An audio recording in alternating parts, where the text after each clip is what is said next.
सुबह भी आकाश की लालिमा होती है और सांझ भी आकाश की लालिमा होती है। जब सूरज उगता है तो भी आकाश लाल हो जाता है और जब सूरज डूबता है तो भी आकाश लाल हो जाया करता है। सुबह प्रातःकाल पक्षियों का कलरव सुनाई देता है तो सांझ भी कलरव सुनाई देता है। फर्क इतना होता है कि सुबह की लाली उठाने का काम करती है और शाम की लाली सुलाने का काम किया करती है। और सुबह के पक्षियों का कलरव जो हुआ करता है वह घोंसलों को छोड़कर बाहर निकलने का होता है और शाम का जो कलरव होता है वह घर वापस लौटने का कलरव होता है। ध्यान रखें, सुबह सुबह पक्षी चहचहाते हैं, कलरव करते हैं, आकाश में पंख फैलाते हैं। ऐसा लगता है सुबह सुबह उन्हें देखो कि जैसे बड़े महोत्सव में शामिल होने के लिए जा रहे हो। पक्षियों के जीवन में कितना आनंद है, कितना संगीत है। पक्षियों के जीवन में प्रातःकाल इतना आनंद हुआ करता है।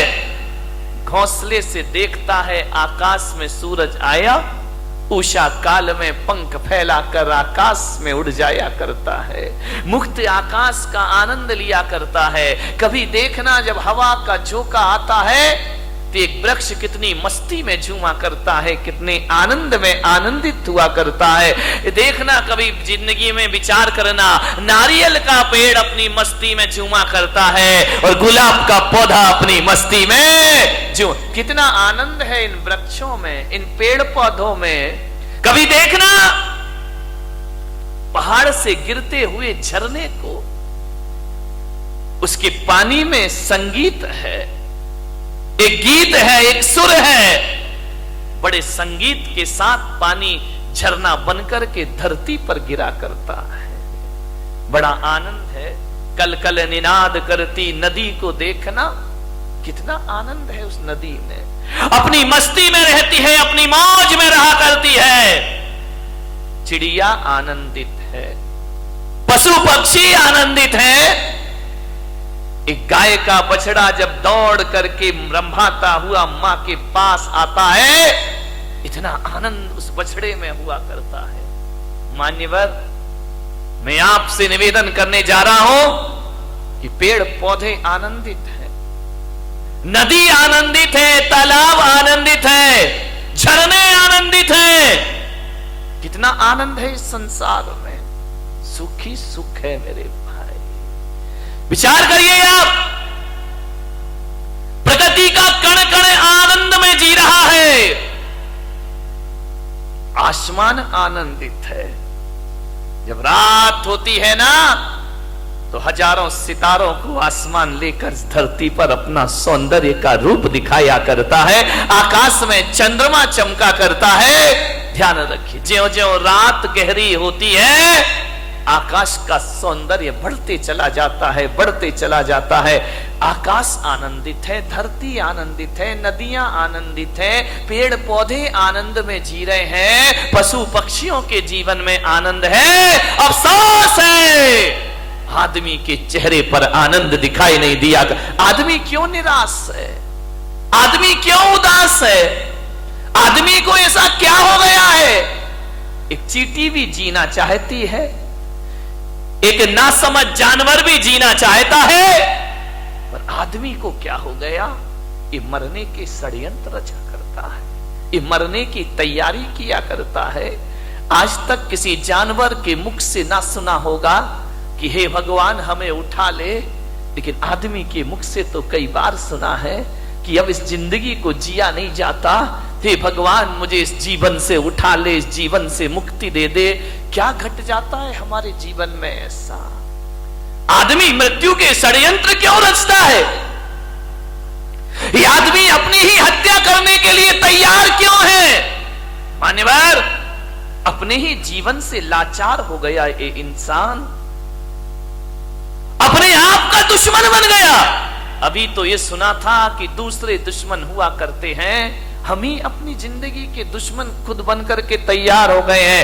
अपने जीवन से अपने आप को खतरा हो गया।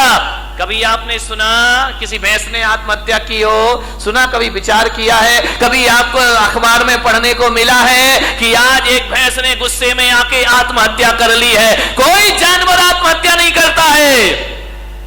किसी भी जानवर को समय से पहले मौत को बुलाते हुए आपने ना देखा होगा। कोई देवता समय से पहले मरने का नहीं सोचा करते हैं। नार की सोच भी ले तो मर नहीं सकते हैं। आदमी को क्या हो जाता है कि क्यों जीवन से हार गया? थोड़ी सी प्रतिकूलताएं आई और आदमी जिंदगी से हार जाता है। नहीं मेरे भाई, समस्याएं किसके जीवन में नहीं होती हैं? राम के जीवन में समस्या थी, महावीर के जीवन में समस्या थी, कृष्ण के जीवन में समस्याएं थी, जीसस के जीवन में समस्याएं थी, आचार्य शांति सागर के जीवन में समस्याएं थी, आचार्य कुंद कुंद के जीवन में समस्याएं थी। समस्याएं किसके जीवन में नहीं होती है? ऐसा कोई है? समस्याओं से रहित जीवन नहीं होता, ध्यान रखिए। और हकीकत में देखा जाए तो समस्याओं का नाम ही जिंदगी हुआ करता है। आसानी से जिंदगी मिल जाए तो जीने का मजा खत्म हो जाएगा। एक बात बताइए, यदि समस्याएं नहीं हो तो फिर जीने का मजा क्या है? जिंदगी जिंदा दिली का नाम है, मुर्दा दिल क्या खाक जिया करते हैं। ध्यान रखिए, जिंदा दिल बनिए। मान्यवर, दुख इस बात का नहीं है कि आदमी मर जाता है, दुख तो इस बात का है कि जिंदा रहकर भी आदमी जिंदा नहीं रह पाता है। वह मरा मरा सा जीवन जीता है, वह मरे हुए सी जिंदगी जिया करता है। विश्वास पैदा करो अपने आप पर, जिंदगी से हार मत मानिए। जिंदगी मिली है, मालूम है ये मानव का तन मिला है। शास्त्रों में कहा है, ग्रंथों में कहा है, 84 लाख शरीर छोड़े हैं तब जाकर ये मानव का शरीर तुमको प्राप्त हुआ है। 84 लाख योनियों में हमारा जन्म हुआ है। कितने जन्म हम नाली के कीड़े बने होंगे, कितने जन्म पक्षी बने होंगे, कितने जन्म हम कीचड़ में कीड़ों की तरह रहेंगे होंगे। हर जन्म में हमने प्रार्थना की होगी ईश्वर से कि हे ईश्वर, एक बार मुझे मनुष्य का चोला प्रदान कर दे, हे ईश्वर एक बार मुझे मनुष्य का तन प्रदान कर दे। इसलिए आत्महत्या करने के लिए नहीं, जिंदगी की अंतिम सांस को पूरी ईमानदारी से जीने का प्रयास करिए। अंतिम सांस भी पूरी जिंदा दिली के साथ जिएंगे। क्यों हार जाता है आदमी? जैसा विचार करिए, सोचना। ऐसे ही नहीं मिल गया मनुष्य का जीवन, बहुत मेहनत की है इसके लिए। मनुष्य का जीवन मिला, ऊंचा कुल मिला, अच्छी खानदान मिली, दिमाग मिला, बुद्धि मिला, शरीर मिला, फिर भी इस जिंदगी से हाथ धोते हो आप। अब तो घबरा के कहते हैं कि मर जाएंगे, अब तो घबरा के कहते हैं कि मर जाएंगे। मरकर भी घबरा गए तो फिर बताओ अब किधर जाएंगे? दूसरा हमारे पास कोई रास्ता है नहीं। जिंदगी मिली है, अच्छे से जियो, तरीके से जियो, सलीके से जियो। बहुत कम जीवन मिला है, इसे उदासियों में मत गुजारिए। जिंदगी भीख में नहीं मिलती,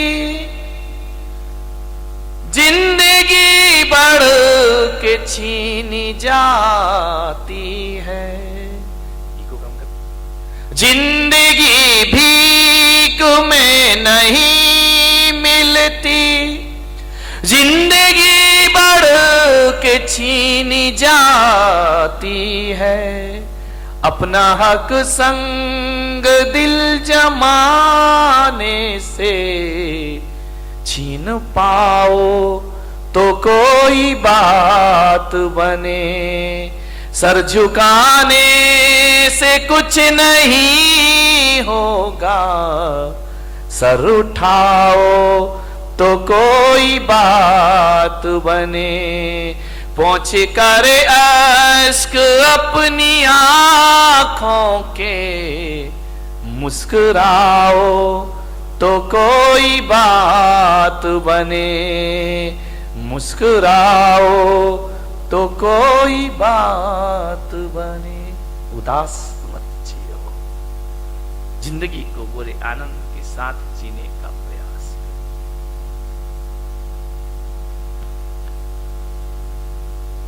विपत्तियां, संकट, दुख किसके जीवन में नहीं आते? सबके जीवन में आते हैं। मुश्किलें आती हैं, परेशानियां आती हैं, विपरीत वातावरण बनता है, लेकिन जीने की आस मत छोड़िए।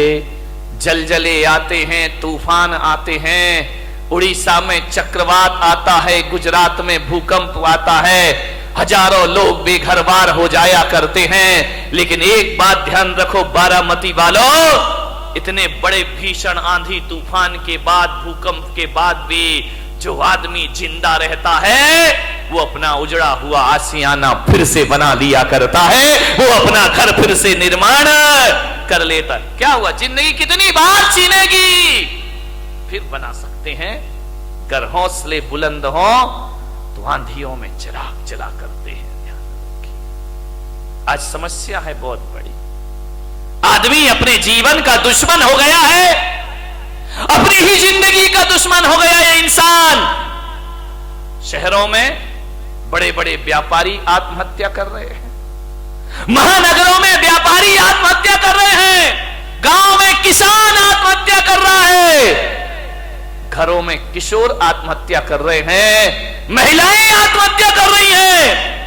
थोड़ा सा निराशा हुई, थोड़ा सा मन का नहीं हुआ, थोड़ा सा प्रतिकूल वातावरण हुआ और आदमी मरने को तैयार है। और एक बात बताओ, बारामती के लोगों से मेरा निवेदन है, इस पंडाल में ऐसा कोई व्यक्ति बैठा है जिसने आज तक आत्महत्या का विचार ना किया हो?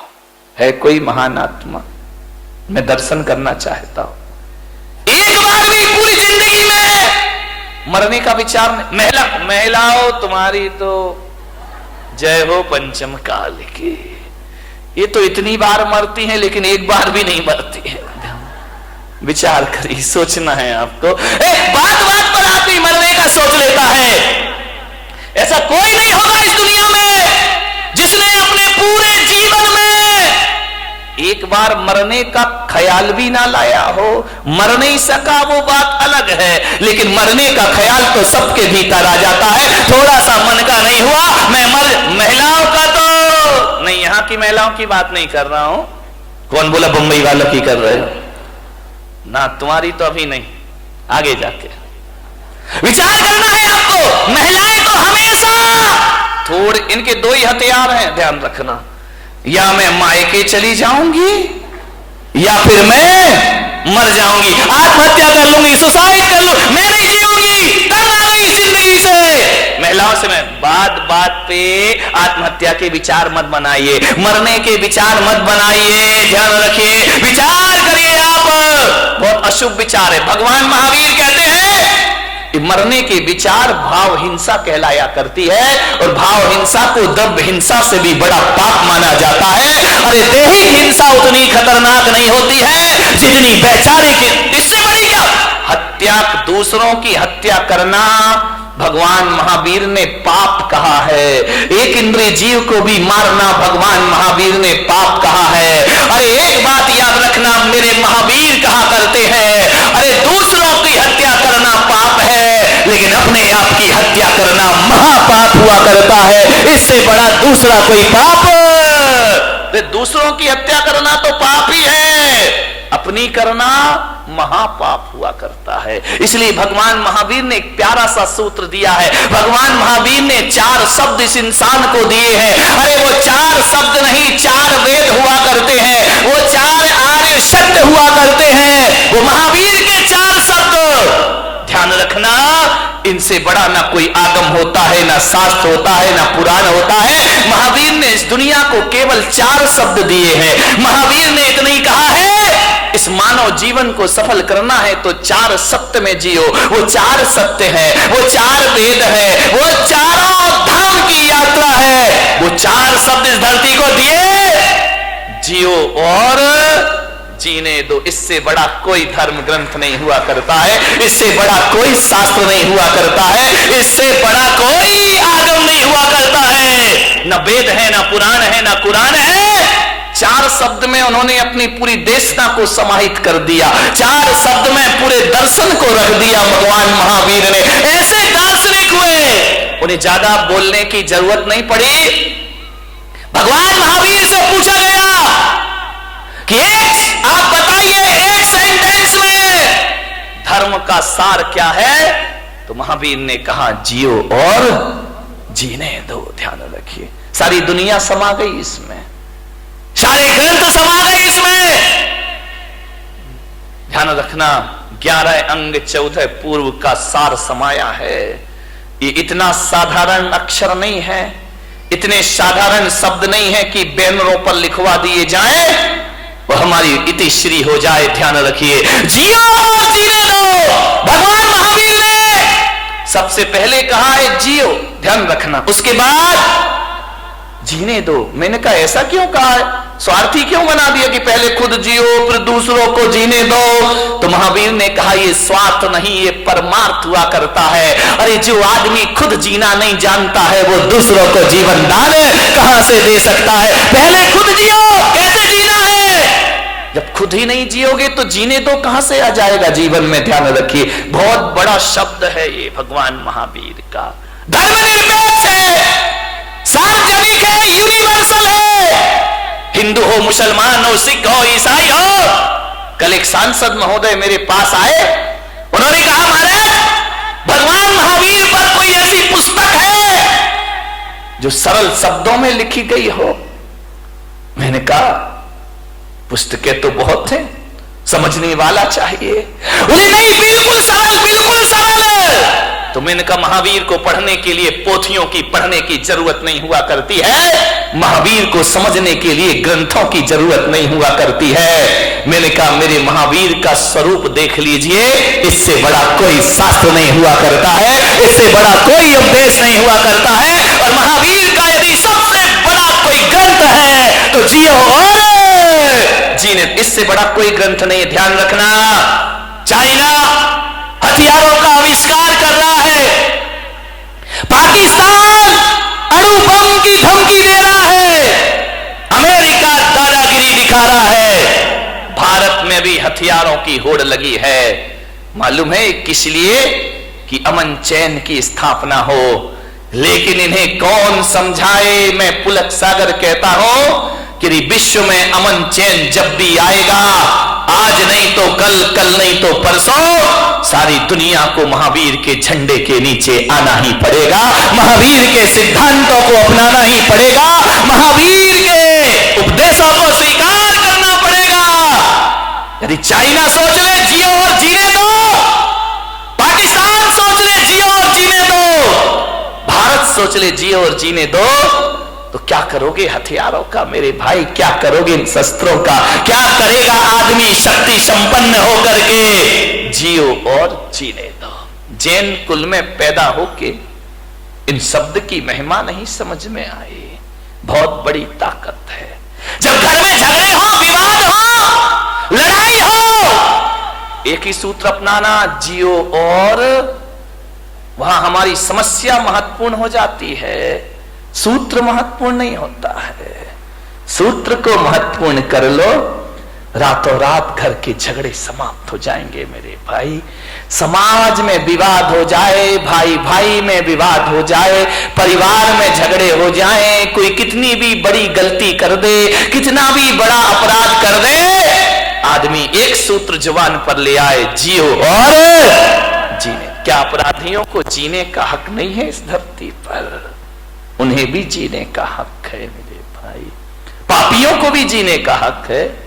महावीर जैसी दृष्टि, महावीर जैसा सोच। और मैं आपसे निवेदन करता हूं कि महावीर के इस देश में, महावीर के समाज में, महावीर के इस पंथ में आत्महत्या करना महावीर का सबसे बड़ा अपमान है मेरे भाई।